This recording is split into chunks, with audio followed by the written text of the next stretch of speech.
11వ అధ్యాయము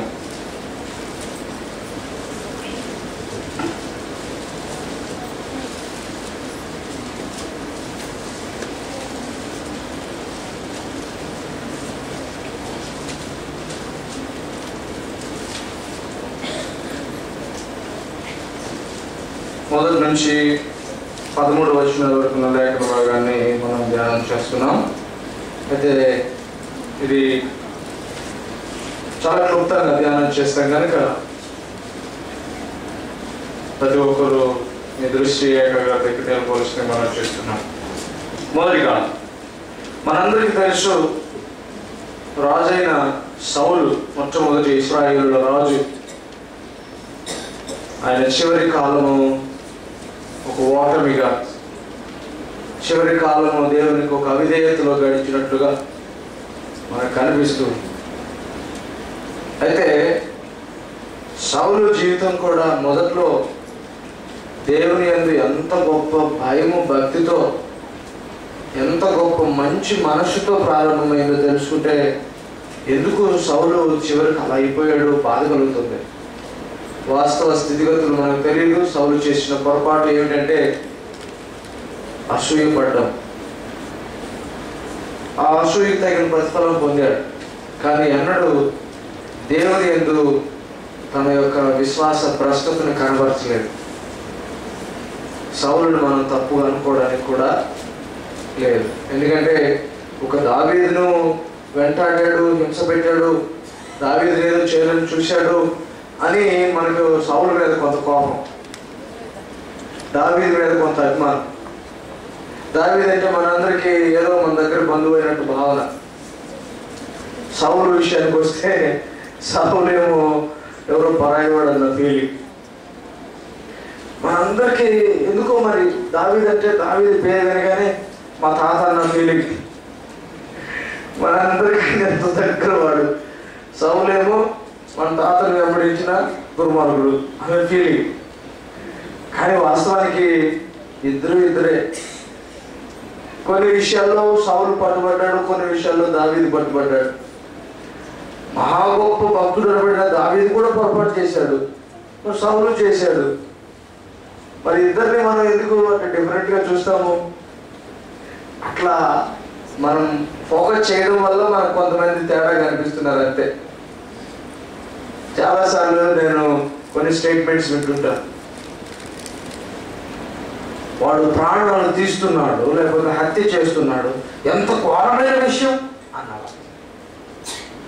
అదే మాట అనే వ్యక్తి ఒక నిందను రూమర్గా అలాగ పుకారు పుట్టించి 4 మాటలు మాట్లాడతాయి. ఆ మాటలు తట్టుకోలేక కొంతమంది ఆత్మహత్య చేసుకున్న వాళ్ళు ఉన్నారు. మీకు అర్థమవుతుందా? ఒకడు హత్య చేశాడు, వాడిని వీడు వేలెత్తి చూపుతాడు, వాడు హత్య చేశాడు, వాడు హంతకుడు అంట.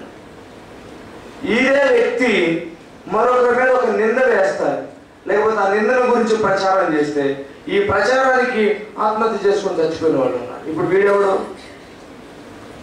హంతకుడు. దేవుని దగ్గరికి వచ్చి పెద్ద తప్పు చిన్న తప్పు అని మనం డిఫరెంట్గా పెట్టలేం. కొన్నిసార్లు క్వాలిటీని బట్టి రేటు పెరుగుతుంది. పండ్ల ధరలు చూస్తే మనం పండ్లు అన్నీ ఒకేలాగా కనిపిస్తాయి. నాకు విచిత్రం అనిపిస్తుంది కొన్నిసార్లు అరటి పండ్లు కూడా ఇవైతే 40, ఇవైతే 50 అంట. 2 ఒకేలాగా ఉంటాయి. ఎందుకంటాడో తెలియదు. కాకపోతే ఒకటి కొంచెం ఎక్కువ పండి ఉంటుంది, ఒకటి మామూలుగా ఉంటుంది. ఇవైతే 40, ఇవైతే 50 అంటాడు. మనము ఆ 50 మీద కన్నేస్తాం, కొంచెం తక్కువ చేయమని అంటాం. వాస్తవానికి అది జస్ట్ మైండ్ గేమ్ అంత, అందుకు మీకు ఏముంటుంది. సెపరేట్ చేస్తాం. ఈ చిన్నవి ఈ మధ్యస్థం, ఇవి పెద్దవి చేయకపోయినా చిన్నవి అప్పుడు చేయొచ్చు అనే ఫీలింగ్ కూడా కొంతమందికి ఉంటుంది. మా అమ్మ చాలాసార్లు ఎవరైనా ఇంట్లో ఏమైనా వస్తుందని అడిగారు అనుకోండి, లేదు అంటే వాళ్ళు పోయిన తర్వాత ఉంది కదమ్మా నువ్వు ఎందుకు అవ్వదు అంటే చిన్న ఎవరైనా చేయం కదా. కొంతమంది అలా ఉంటారు. మళ్ళీ ఆ వస్తువు తీసుకెళ్ళి వాడు పాడు చేస్తే అది మళ్ళీ మనకు దొరకదు. అప్పుడు ఎట్లా? అందుకని లేదంటే పోతుంది కదా. దేవుని దగ్గర కొంతమంది ఒక మనస్సు కలిగి ఉంటారు, చిన్న పెద్ద పెద్దయే చేయకూడదు, కానీ చిన్న చిన్న అట్లా మాటలు అబద్ధాలు ఏమైనా ఏం కాదన్నమాట. అట్లాంటి మనసు ఉండడం వల్ల కొన్నిసార్లు మనం ఏం చేస్తామంటే దావీదు మహాభక్తుడు, సౌలు మహాదుర్మార్గుడు అన్నట్టు చూస్తాం. వాస్తవానికి ఇద్దరు తప్పు చేశారు, ఇద్దరు మంచి చేశారు. దావీదు కంటే కూడా ఇంకా సహనం కలిగిన వాడు సౌలు. మీరు కనుక వాక్యాన్ని చదివితే దావీదు కంటే కూడా సహనం కలిగిన వాడు. ఎలాగంటే మనం ఒక్క మాట, సౌలుని రాజుగా ఎన్నుకున్నారంటే ఇశ్రాయేలు అంటారు, ఇలాంటి వాడు అతను ఒక ముఖం కూడా అంటారు, అతన్ని ద్వేషిస్తారు. వీడా మమ్మల్ని ఏలేది, వీడా మాకు నాయకుడు, వీడా మాకు రాజు అన్నట్టు తిరస్కరిస్తాడు.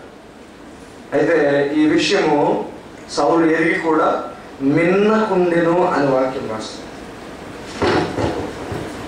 ఆ విషయము సౌలు తెలుసుకుని కూడా మిన్నకుండెను, సహించును. అసలేం రెస్పాన్స్ ఇవ్వలేదు, రియాక్షన్ ఇవ్వలేదు, రెస్పాన్స్ ఇవ్వలేదు. ఎంత మంచివాడు సౌలు కూడా. సౌలు పొరపాటు చేశాడు, దావీదు కూడా చేశాడు. దావీదు పొరపాటును ఒక్కొక్కసారి మనం చూస్తే మనకు భయం వేస్తుంది, వణుకు పుడుతుంది. వ్యభిచారం చేయడమే కాకుండా ఆ వ్యభిచారాన్ని వాళ్ళకి అంటగట్టాలని చూసి అది జరగబోయేసరికి వాళ్ళని చంపించి ఎంత ఘోరం చేశారు. దేవుని దగ్గర వచ్చి క్షమాపణ అడిగి మళ్ళీ విరిగి నలిగిన మనసును చూపగానే మా దావీదు అంటున్నాం. సౌలు కూడా పొరపాటు చేసిన దేవుని భ్రష్టత్వాన్ని చూపలేడు. ప్రతి విశ్వాసి కొన్ని ఎగుడు దిగుళ్ళు ఉంటాయి, ప్రతి విశ్వాసికి కొన్ని లోతుపాతులు ఉంటాయి. అలాంటప్పుడు దావీదులో ఏం పొరపాట్లు ఉన్నాయో సౌలులో కూడా అలాగే కనిపిస్తుంది. కానీ ఇద్దరు పొరపాటు చేశారు, ఎవరు పొరపాటుకు అతీతులు కాదు. అలాగే సౌలు కూడా పొరపాటు చేశారు. అంత మాత్రం చేత సౌలుని మహాదుర్మార్గుడిగా చూడనక్కర్లేదు. అలా సౌలును చూసినట్లయితే మనమే తిరిగి తెలుసుకున్నట్లు. ఎందుకంటే మనము యేసుక్రీస్తుని గురించి పరిపూర్ణంగా తెలుసుకుంటున్నాం. 66 పుస్తకములు మన చేతికి ఇవ్వబడ్డాయి. చదివి ధ్యానం చేసి ప్రభు ఎరిగిన తర్వాత చిన్నది పొరపాటు చేసిన అత్యంత ఘోరమైన పొరపాటు చేసినట్టు మనం. సౌలు కనుక మహా పొరపాటు చేశాడని కనుకంటే అంతకంటే పొరపాటు చేసిన వాళ్ళం అవుతాం మనం. ఎందుకంటే ఇప్పుడు మనకు ప్రత్యక్షత ఉంది, యేసుక్రీస్తులో ప్రత్యక్షమైన విశ్వాసం ఉంది. మరి మనం ఎంత పర్ఫెక్ట్గా ఉండాలి ఇంకా. సరే, ఏదేమైనప్పటికీ సౌలు జీవితాన్ని మనము వేరెత్తి చూపించనక్కర్లేదు. దేవునికి సౌలుకు మధ్య అది ఎలాగా తీర్పు తీర్చబడుతుందో మనకు తెలియదు. సౌలు చాలా మంచివాడు వాస్తవానికి. అది ముందు మనం మనసులో పెట్టుకోండి. మంచివాడు సౌలు, మంచివాడు. మన దావీదు వెంటబడిన సౌలు కాదు, సౌలు కూడా మనవాడే. వాళ్ళిద్దరు కొంచెం సేపు తగదు పెట్టుకున్నారంటే. ఎందుకు ఇది చెప్తున్నానంటే ఆ దృష్టి మంచిది. సౌలు కూడా మంచివాడు కాదు. దేవుడు సౌలును ఏడ్చుకున్నాడు, కోరుకున్నాడు. తెలుసా, సౌలును దేవుడు వెతుకులాడుకున్నాడు. సమూయేలుకు చెప్పాడు, రేపు ఈ సమయానికి సౌలు అని ఒక వ్యక్తి ఇక్కడికి వస్తాడు. ఆ సౌలును నా ప్రజలను ఏలడానికి రాజుగా నీవు అభిషేకించాలి అంటాడు. దేవుని దృష్టిలో ఎన్నిక కలిగినటువంటి వ్యక్తి.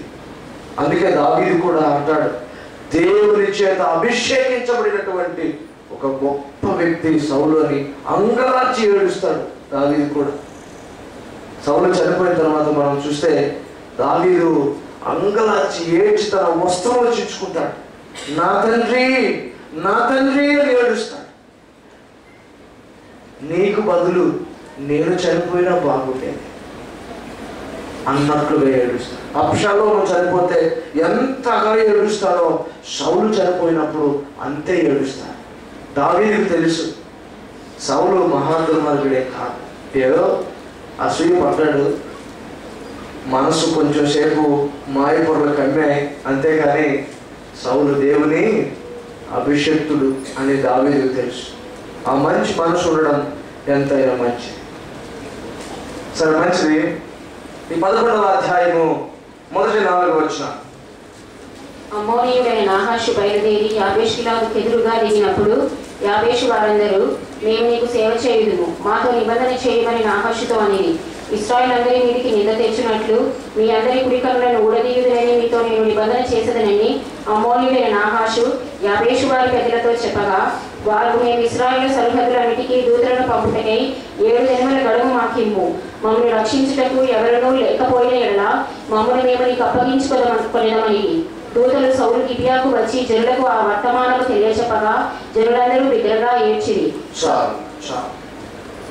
దేవుని వాక్యంలో మొదటిగా అత్యంత వేగంగా శీఘ్రంగా పని జరగవలసినటువంటి, వేగంగా వారికి సహాయం కావలసినటువంటి పరిస్థితుల్లో దేవుని బిడ్డలు ఉన్నారు. ఇక్కడ యాబేష్ గిలాదు అనేటువంటి స్థలంలో దేవుని బిడ్డలు ఉంటే, అమోనీయుడైనటువంటి రాజు, ఆయన పేరు నాహాష్, ఆయన పేరు, ఆయన వచ్చాడు. వారినందరినీ చుట్టుముట్టి ప్రగల్భాలు పలుకుతున్నాడు. మీ అందరి కుడికన్నులు నేను ఊడబెరికించాలని వచ్చాను, మీ అందరినీ నాశనం చేయాలని వచ్చానని వాడు ప్రగల్భాలు పలుకుతున్నాడు.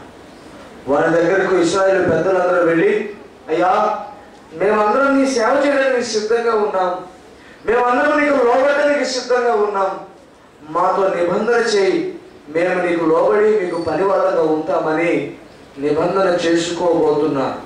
ఆ సమయంలో నాహాషు అంటున్నాడు, నిబంధన చేస్తానని మీరు అడిగినట్లు, ఏమని?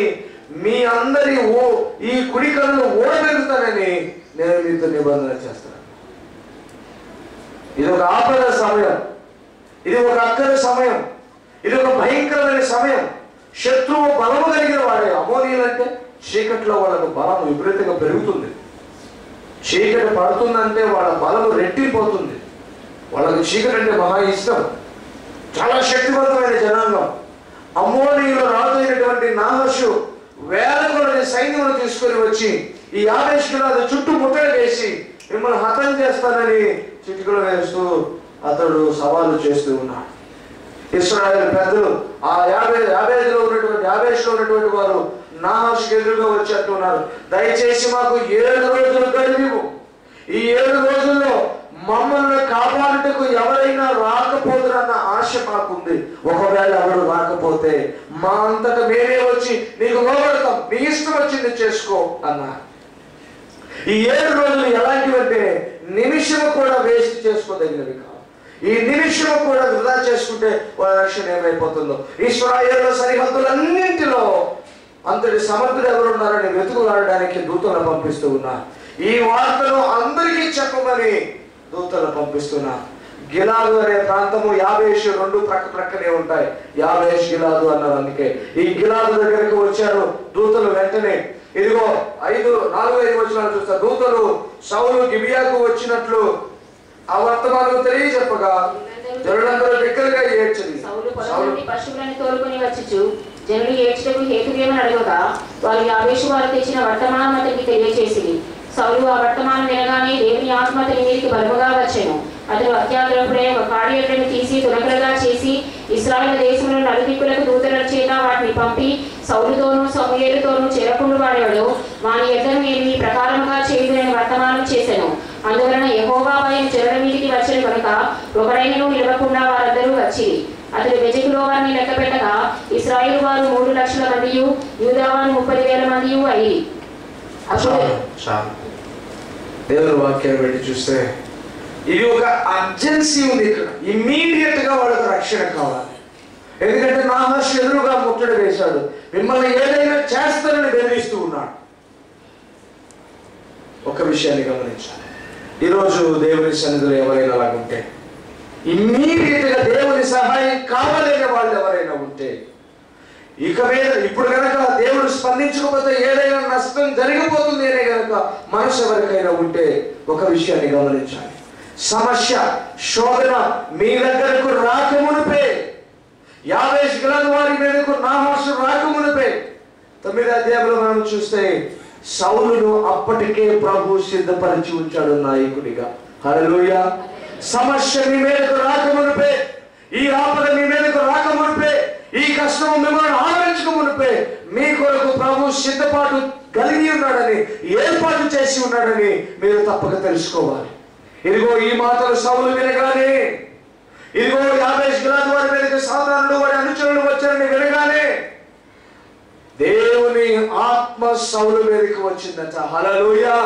ఇదిగో దేవుని ఆత్మ సౌలును ప్రేరేపిస్తున్నది. ఇప్పుడు దేవుని ఆత్మ సౌలును సిద్ధపరుస్తున్నది. ఇప్పుడు దేవుని ఆత్మ సౌలును బలపరుస్తున్నది. ఇప్పుడు దేవుని ఆత్మ సౌలును ప్రేరేపించి పురికొల్పి ముందుకు నడిపిస్తున్నది. కారణం ఏమిటంటే యాబేషు గిలాదు వారి మీదకి వచ్చినటువంటి ఆ కష్టమును తొలగించడానికి సౌలును ముందుగానే సిద్ధపరిచాడు ప్రభు.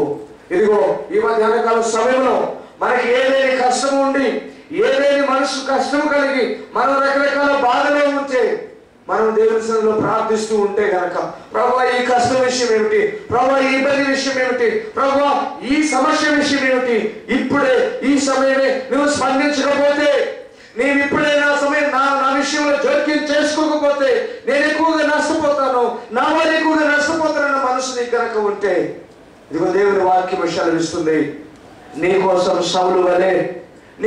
సౌలు వలె ఏదో ఒక పరిస్థితిని, ఏదో ఒక సాధనాన్ని, ఏదో ఒక ఏర్పాటును నీ ప్రభువు కలిగి ఉన్నాడన్న విషయాన్ని నీవు మనసులో పెట్టుకోవాలి. హల్లెలూయా. దేవుడు నీ కోసం ఇప్పటికే ఒక ఏర్పాటు కలిగి ఉన్నాడు. ప్రియ సహోదరి సహోదరుడా, దేవుని వాక్యం మనం గమనిస్తే సౌలు మాట వినగానే దేవుని ఆత్మ సౌలు మీదకి దిగి వచ్చిందట. అంత మాత్రమే కాదు, సౌలు ఆ మాటలు విని అత్యాగ్రహం కలిగిన వాడై. మనం ఒక విషయం గమనించాలి. చాలాసార్లు మన కోసం ఎవరైనా సిద్ధపరిచాడు అనుకుంటే ప్రభు, ఎవరైనా ఏర్పాటు చేశాడు, వాళ్ళు మన విషయంలో జోక్యం చేసుకోవాలి. ఉదాహరణకు వాళ్ళు కనుక ఆ విషయం తెలిసి కూడా దేవుడు నన్ను సిద్ధపరిచాడా, నన్ను ప్రేరేపిస్తున్నాడా, సరే చూద్దాంలే అని అంటే మనం చాలా ఫీల్ అయిపోతాం. కానీ ఇక్కడ సౌలులో ఉన్న మంచి గుణం ఏంటో తెలుసా? యాబేషు వారి మీద శత్రువు వచ్చాడంట. సౌలు అత్యాగ్రహం కలిగిన వాడే మండిపోతున్నాడంట. దేవుని ఆత్మ సౌలును ఆవరించగా నా వారి మీదకి వచ్చింది కష్టం అన్నట్టుగా. ఎంత మంచి మనసో! ఇది నా వారి మీదకి వచ్చింది, నా సొంత జనాంగం మీదకి వచ్చింది, నా దేవుని బిడ్డల మీదకి వచ్చింది ఈ కష్టము, అది నాది. అంతే సౌలు మనసు. ఎంత మంచి మనసో!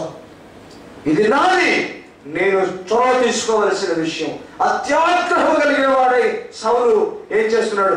ఒక జత ఏడ్లను తీసుకొని వాటిని తునకలుగా చేసి ఇశ్రాయేలు సామ్రాజ్యమంతటిని పంపిస్తూ ఉన్నాడు. ఇదిగో ఎవడైనా సమూయేలుకు నాతో కలిసి రాకపోతే వాని ఎడ్లు కూడా ఇట్లాగే వెళ్తాయి. వాస్తవానికి మనం ఒరిజినల్ కాంటెక్స్ట్ కనుక చూస్తే ఎవడి ప్రాపర్టీ అయినా పట్టుకుంటే వాడిని పట్టుకున్నట్టు.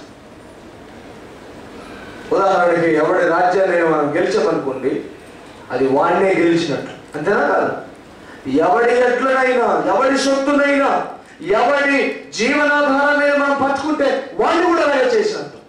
ఈ సవాల్ ఏమిటంటే ఎవడైనా సరే దేవుని సైన్యముతో చేరకపోతే వాడు కూడా ఇలాగ అయిపోతాడని ఒక వార్నింగ్ పంపిస్తూ ఉన్నారు. వాస్తవానికి ఇది నెగిటివ్ గా పంపించింది కాదు.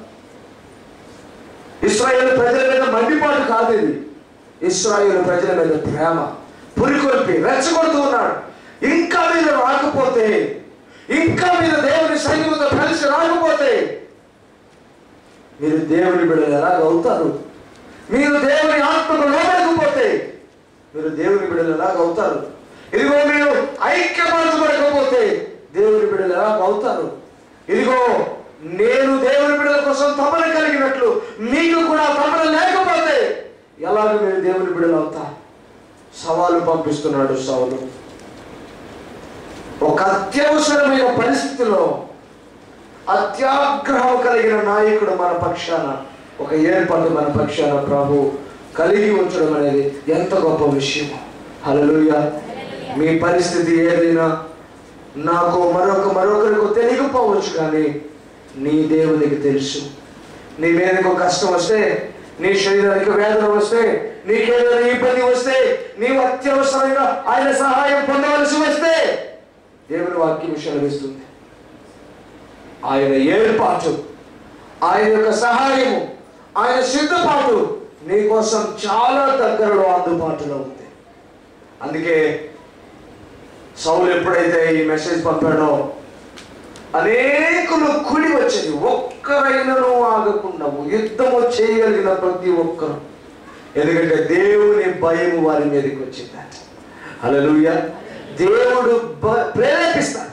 దేవుని భయం రావడం అంటే దేవుని చేత కదిలించబడుతూ ఉన్నారు, దేవుని చేత పురికొల్పబడుతూ ఉన్నారు, దేవుని చేత రెచ్చగొట్టబడి అత్యాగ్రహం కలిగిన వారుగా ప్రజలు ముందుకు వచ్చారు. ప్రియ సహోదరి సహోదరుడా, ఒక్కరు కాదు, ఇద్దరు కాదు. మొదటి సౌలు స్పందించాడు, ఇశ్రాయేలు రాజ్యము స్పందించబడుతుంది. 3,30,000 మంది స్పందించబడుతున్నారు. హల్లెలూయా. దేవుడు నీ కోసం నా కోసం ఎన్ని ఏర్పాట్లు చేస్తాడండి? ఒకటేనా? ఇక్కడైతే కనీసం సంఖ్యలో చెప్పాడు. ఒక్కరి ద్వారా 3,30,000 మంది రెచ్చగొట్టబడి వచ్చారు. ఎవరి ఆదరణ కోసం? యాబేషు గిలాదులో ఉన్న వారి కోసం. ఈరోజు ప్రభు నీ కోసం నా కోసం కొన్ని కోట్ల మార్గములలో మనకు సహాయం చేయడానికి సిద్ధంగా ఉన్నాడు. అది అన్కౌంటబుల్, మనం కౌంట్ చేయలేము. లెక్కలేనన్ని మార్గములలో ప్రభు మన కొరకు తన రక్షణ ఏర్పాటు చేయడానికి సమర్థుడు. అందుకే ప్రభు అంటున్నాడు, నీ అత్యవసర పరిస్థితులలో, నీ ఆపత్కాలంలో నమ్ముకొనదగిన సహాయకుడు ఆయన. హల్లెలూయా, హల్లెలూయా, హల్లెలూయా. దేవుని వాక్యం బట్టి గమనిస్తే జనులందరూ కూడి వచ్చారు. ఒక కూటినే అయ్యారు, జనులందరూ కలిసి వచ్చారు. ఎందుకంటే దేవుని భయం వారి మీదకి వచ్చింది. దేవుని చేత కలపబడుతున్నారు, దేవుని చేత పిలువబడుతున్నారు, దేవుని చేత ఒక్క సమాజముగా మార్చబడుతున్నారు. దేవుని వాక్యం సెలవిస్తుంది. సౌలు అంటున్నాడు 9వ వచనం, అప్పుడు రేపు మధ్యాహ్నములోగా మీకు రక్షణ కలుగునని యాబేషు గిలాదు వారితో చెప్పుడని వచ్చిన దూతలతో. ఎంత నిశ్చయత్వం అండి!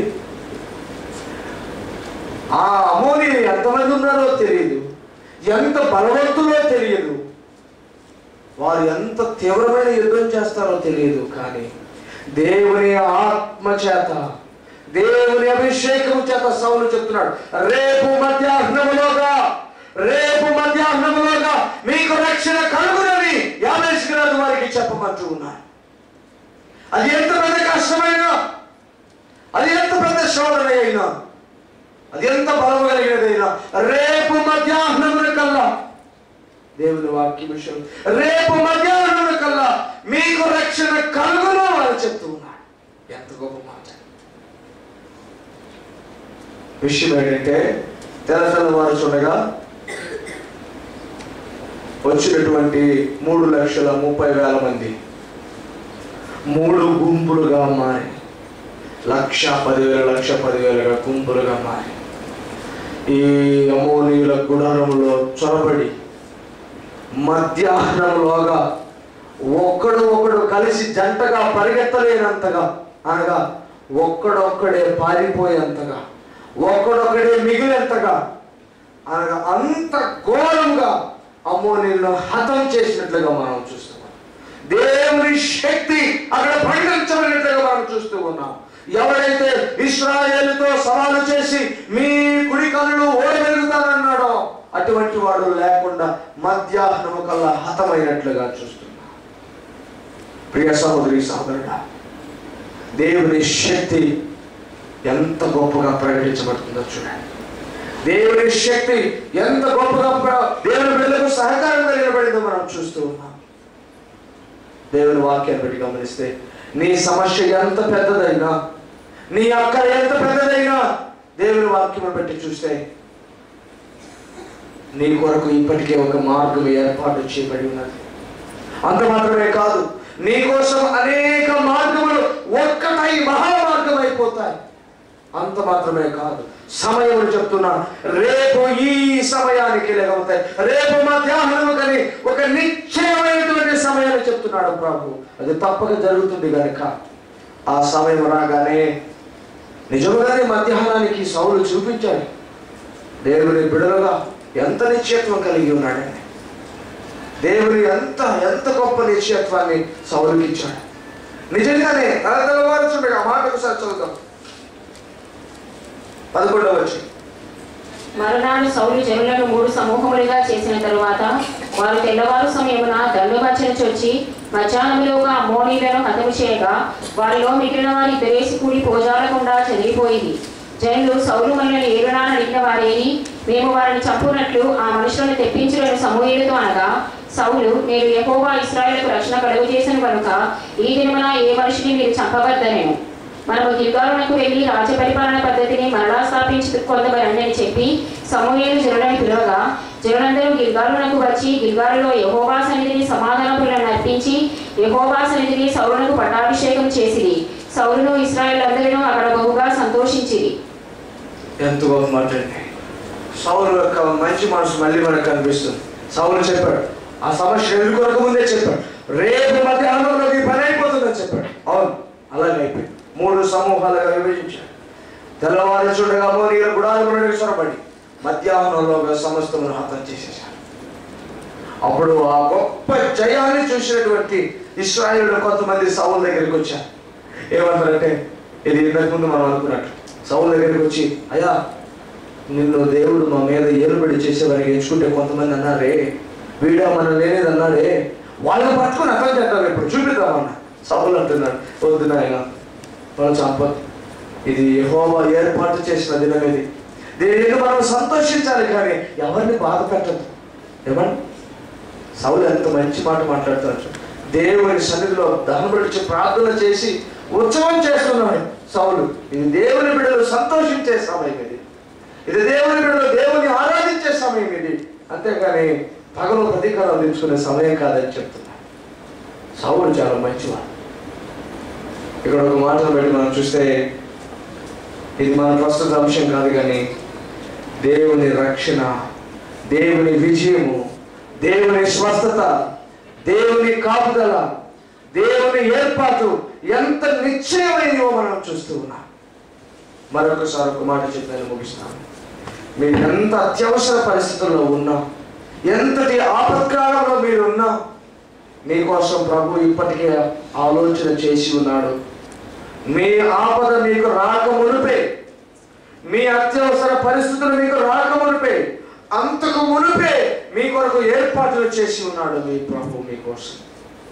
అంత మాత్రమే కాదు, ఆ ఏర్పాటు మార్గములన్నింటినీ ఒక్కటి చేసి మహా ఏర్పాటుగా మార్చి గొప్ప శక్తిని కనబరిచి దేవుడు రక్షణని ఇవ్వడానికి అక్కడ ఎంత సమర్థుడిగా మనకు కనిపిస్తున్నాడో, ఈ దినము మన పరిస్థితులకు, మన సందర్భాలకు ప్రభు అంతే సమర్థుడిగా నిలబడి అంటున్నాడు.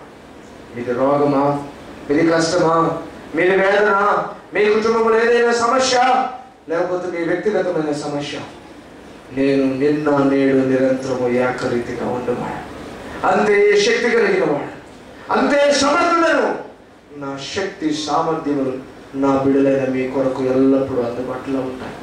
ఇంకా భయమా, ఇంకా దిగుల, ఇంకా వేదన, రేపు మధ్యాహ్నమున కల్లా మీకు రక్షణ కలుగునని సౌలు ద్వారా యాబేషు గిలాదు వారికి సెలవించిన దేవుడు ఆయనకు నిశ్చయ కాలంలో మీకు తప్పక సంపూర్ణమైన విడుదల, సంపూర్ణమైన స్వస్థత, సంపూర్ణమైన ఆ గొప్ప జయం అనుగ్రహించే ప్రభువుగా ఉన్నాడని మనం గమనించాలి. దేవుని నామానికి స్తోత్రం చెప్తాం. హల్లెలూయా, హల్లెలూయా. దేవుని నామానికి స్తోత్రం. ఈ మాటలను బట్టి ప్రభు మనల్ని బలపరుస్తూ ఉండగా ఆయన నుంచి బలముతో మన భవిష్యత్తు ఎదుర్కొందాం. ప్రభు మనం తప్పక తన మాయం కొరకు గొప్ప సాధనాలు గదిలో పెట్టిన గాక. ఆమేన్.